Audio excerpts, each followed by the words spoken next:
고린도후서 9장 1절부터 마지막 15절까지 살펴보도록 하겠습니다. 고린도후서 9장 1절부터 제가 읽습니다.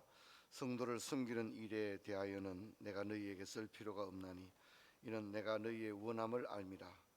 내가 너희를 위하여 마게도냐인들에게 아가야에서는 1년 전부터 준비하였다는 것을 자랑하였는데 과연 너희의 열심이 흥 많은 사람을 분발하게 하였느니라. 그런데 이 형제를 보낸 것은 이 일에 너희를 위한 우리의 자랑이 헛되지 않고 내가 말한 것 같이 준비하게 하려 함이라. 혹 마게도냐인들이 나와 함께 가서 너희가 준비하지 아니한 것을 보면 너희는 고사하고 우리가 이 믿던 일에 부끄러움을 당할까 두려워하노라. 그러므로 내가 이 형제들로 먼저 너희에게 가서 너희가 전에 약속한 연보를 미리 준비하게 하도록 권면하는 것이 필요한 줄로 생각하였노니 이렇게 준비하여야 참 연보답고 억지가 아니니라.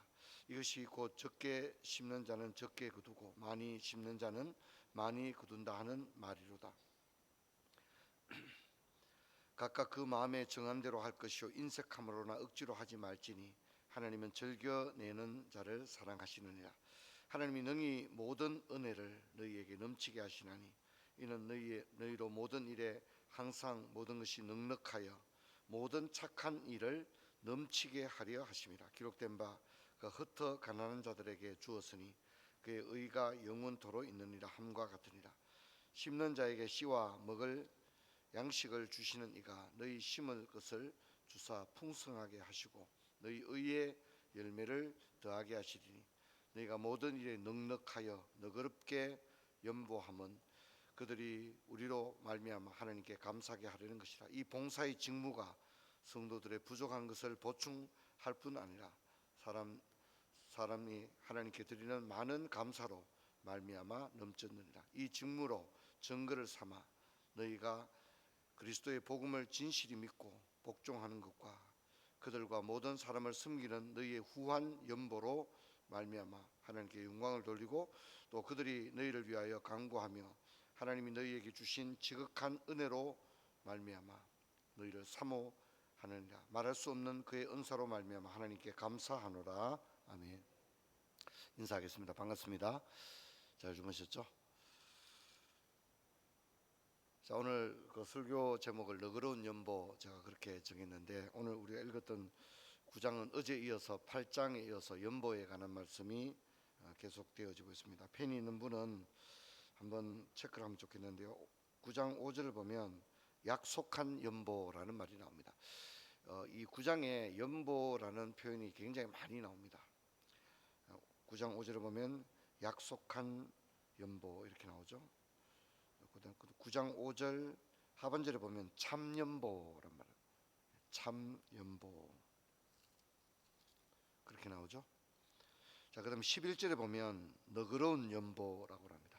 연보인데 너그럽게 연보한다. 너그러운 연보라고 나오죠.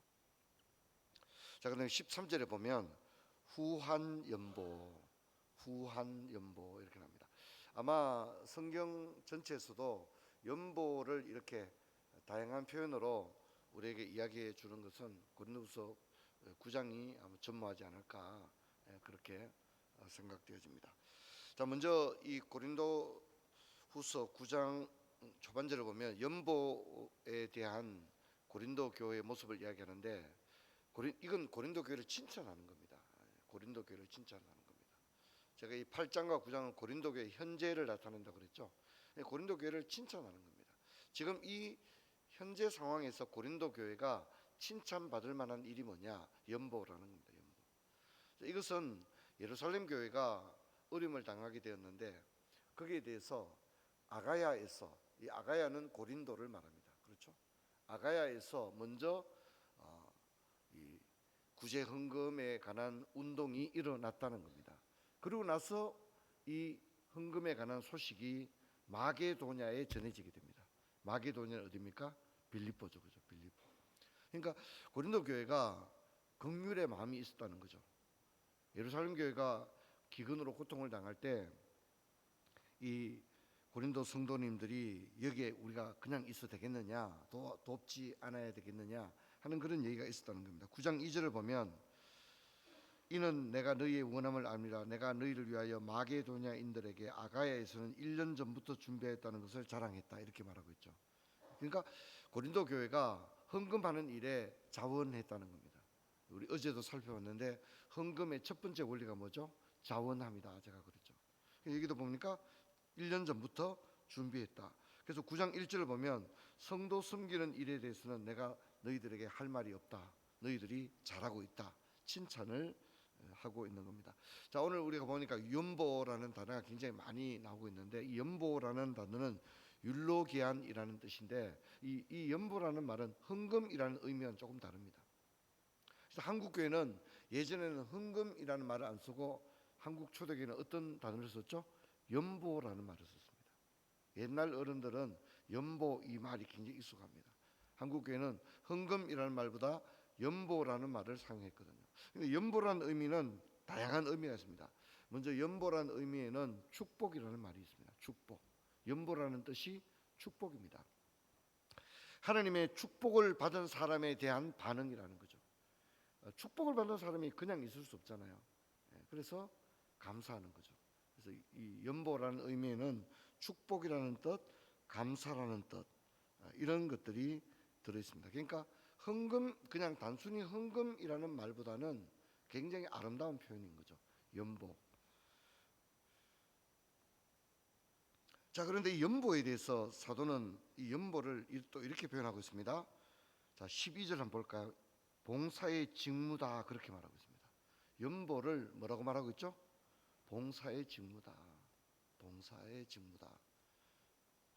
그러니까 이제 우리가 교회에서 뭐 찬양대하고 섬기는 그런 일들이 직무지 않습니까? 봉사하는 건데 연보하는 것도 뭐라고요? 직무라는 겁니다. 연보하는 것도 하나의 직무다. 그렇게 이야기를 하고 있습니다. 그래서 오늘 고린도후서 9장은 헌금에 관해서 한 차원 높은 교훈을 우리에게 주고 있는 것입니다. 여러분 우리가 헌금 생활도 그렇게 되기를 주의 이름으로 축원합니다. 자, 그래서 우리 8장에도 이제 헌금에 관하여 살펴봤습니다만 9장에도 헌금에 관한 이야기가 나오고 있는데 먼저 9장 6절을 보면 적게 심는 자는 적게 거두고 많이 심는 자는 많이 거둔다라고 말하고 있고 또 이 헌금을 이제 심는 것 이런 것으로 표현을 하고 있습니다. 그래서 하나님께 많이 받은 자는 많이 드려야 한다는 거죠. 하나님의 은혜에 대한 반응이 되어야 됩니다. 그래서 7절을 보면 마음에 정한 대로 할 것이요 인색함으로나 억지로 하지 말고 하나님은 즐겨내는 자를 사랑한다. 그래서 이제 이 연보라는 개념에는 자원함, 즐거움, 준비됨 이런 의미가 다 들어가 있는 겁니다. 그래서 우리가 인색하거나 헌금 드리는데 인색해서는 안 된다는 거죠. 또 억지로 의무감에서 드리는 것도 올바른 헌금이다. 그렇게 이야기를 할 수 없습니다. 그래서 우리가 가난한 자를 돕고 교회 선교 사업을 위해 헌신하고 이렇게 하는 것은 하나님께 큰 기쁨이 되고 영광을 올려드리는 일이다. 그렇게 됩니다. 그래서 오늘 우리가 읽었던 9장에 보면 너그러운 연보, 후한 연보, 참 연보, 약속된 연보 계속 이렇게 이야기하잖아요. 여러분 그래서 오늘 고린도후서가 이야기하는 대로 우리가 연보 드리는 일에도 너그러운 연보, 후한 연보가 되기를 주의 이름으로 축원합니다. 이 직무 이것도 하나의 직무라는 겁니다. 우리가 마땅히 해야 될 일이라는 거죠. 이 일에 대하여 우리가 잘 감당을 해야 됩니다. 그래서 뭐 그 외에도 11절에 보면 넉넉하여 너그럽게 이렇게 말하죠. 부족함이 없게 해라 이렇게 이야기하고 있습니다. 그래서 이 하나님의 나라의 원리의 가장 중요한 것 중에 하나가 오병이어의 기적인데 다 배불리 먹고 12광주리가 남았다는 겁니다. 몇 명만 먹고 몇 명은 못 먹고 그게 아니라 다 배불리 먹는 것. 여러분 우리가 늘 교회를 생각할 때 그런 은혜가 있기를 주의 이름으로 축원합니다. 다 배불리 먹는 것. 그리고도 뭡니까? 모자라지 않는 12광주리가 오히려 남는 것. 여러분 이게 하나님의 역사입니다. 어린아이의 도시락으로 5천 명이 먹고 다 그것도 그냥 겨우 먹은 게 아니라 다 배불리 먹고 그리고 어떻게 해요? 열두 광주리가 남는 것, 이게 하나님의 나라의 전형적인 역사라는 거죠. 여러분, 우리가 이런 것을 우리의 간정으로 경험하게 되기를 주의 이름 축원합니다. 그래서 우리가 성경에 보면 흩어 구제하여도 더욱 부하게 되는 사람이 있고 과도히 아껴도 더욱 가난한 사람이 있다, 이렇게 말합니다. 아주 인색합니다.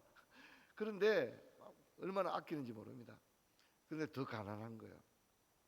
그런데 아주 즐거움으로 구제하는데 더 부유하게 되는 이가 있다, 성경이 그렇게 얘기합니다.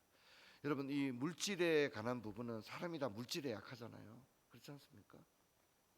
그런데 여러분, 물질에 관한 만큼은 저는 이거는 이론보다는 하나님의 부어주시는 은혜를 체험하는 수밖에 없다, 그렇게 생각합니다. 성경에 11조 하라니까 11조, 이게 잘 안 됩니다. 그렇죠? 11조 드린다는 게 참 얼마나 어려운 일입니까? 소득의 10분의 1을 드린다는 것은 현대인들에게 굉장히 어려운 일입니다. 여러분, 금식기도가 왜 능력이 있죠? 금식은 곡기를 끊는 겁니다. 곡기를 끊는 게 뭐죠? 곡기를 끊는 것은 생명수단의 연장을 끊어버리는 겁니다. 안 먹으면 죽지 않습니까? 그렇지 않아요? 그래서 어른들 가운데 이제 소천하실 때가 가까운 분들은 곡기를 끊는 분들이 계시거든요. 자신이 깨끗하게 마지막을 맞기를 원해서 막 죽기 직전까지 막 먹고, 그게 아니라 자기가 아는 거죠. 내가 이제 곧 죽는다는 거. 곧 죽는다는 게 그냥 이제 수시간 내에 죽는다는 걸 아는 거예요. 스스로 아는 거죠. 그러면 내 죽기 전에 뭐 하나 먹어야 되겠다, 그렇지 않은 거예요. 깨끗하게 자신의 몸을 깨끗하게 마지막을 맞고 싶은 그런 염원이 있기 때문에 그렇게 표현하죠. 곡기를 끊었다고. 의식이 없어서 곡기를 끊은 게 아니라 의식이 있고 그런데도 먹는 것을 거부하는 거죠. 그것은 이제 자신의 마지막이 아주 가까웠다는 것을 알기 때문에 그렇게 하는 겁니다. 여러분, 모든 기도 가운데 왜 금식 기도가 힘이 있습니까? 그것은 곡기를 끊고 하는 기도이기 때문입니다. 나의 생명이 연장되는 그 장치를 끊어버린 채 오직 하나님께 집중하여 기도하기 때문에 금식 기도의 능력이 바로 그게, 그냥 기도하고 내 할 것 하면서 하는 기도하고 금식 기도는 차원이 다르죠. 그렇지 않습니까? 마찬가지로 헌금도 그런 겁니다. 사실 우리의 수입은 우리의 생명과 우리의 삶의 수단이잖아요. 그렇지 않습니까? 돈이 없으면 살 수 없잖아요. 그런데 여러분, 그것의 일부를 마치 내 생명의 일부와도 같은 거예요. 자식들 키워야 되고 부모님 봉양해야 되고, 그렇지 않습니까? 사람이 사람답게 살아가는 일에 돈이 사용되고 있지 않습니까? 근데 그것을 10분의 1을, 그것도 10분의 1을 드린다. 여러분, 그건 제가 볼 때는 예수 안 믿는 사람들이 볼 때는 제정신이 아닌 거죠. 어떻게 10분의 1을 드릴 수가 있습니까? 그건 불가능한 일입니다. 근데 여러분, 그렇게 드리는 거 여러분 참 어려운 일입니다. 근데 이 물질을 드리는 일에 관해서는요, 이론으로는 제가 볼 때 안 되는 것 같아요. 여러분, 그렇게 했을 때 하나님께서 더 차고 넘쳐도 주시는 것을 본인이 경험할 때, 그리고 이 헌금의 기쁨을 정확히 알 때 비로소 드릴 수 있지 않느냐, 그렇게 생각됩니다. 다행히 우리 교회는 거의 성도님 대부분이 11조를 정확히 합니다. 우리 재정부원들이 늘 그런 얘기를 해요. 진짜 11조를 성도님들이 너무 잘한다고 그런 얘기를 해요. 저도 목회자로서 매우 기쁘게 생각합니다. 하지만 한편으로는 그렇게 하는 것이 얼마나 대단한 일인가 생각해 보면 정말 너무 감사를 받을 수밖에 없는 것 같습니다. 오늘 우리가 고린도후서 9장을 읽었는데 이게 어떻게 다 기억하겠습니까? 하지만 오늘 이 말씀을 한번 기억했으면 좋겠습니다. 우리 한번 따라합시다. 너그러운 연보, 후한 연보. 오늘 이 말씀 기억하시고, 그래, 나의 연보가 너그러운 연보가 되어야 되겠다. 그리고 후한 연보가 되어야 되겠다. 그렇게 우리 하고 기도했으면 좋겠습니다. 우리 찬양하고 기도하고 돌아가도록 하겠습니다.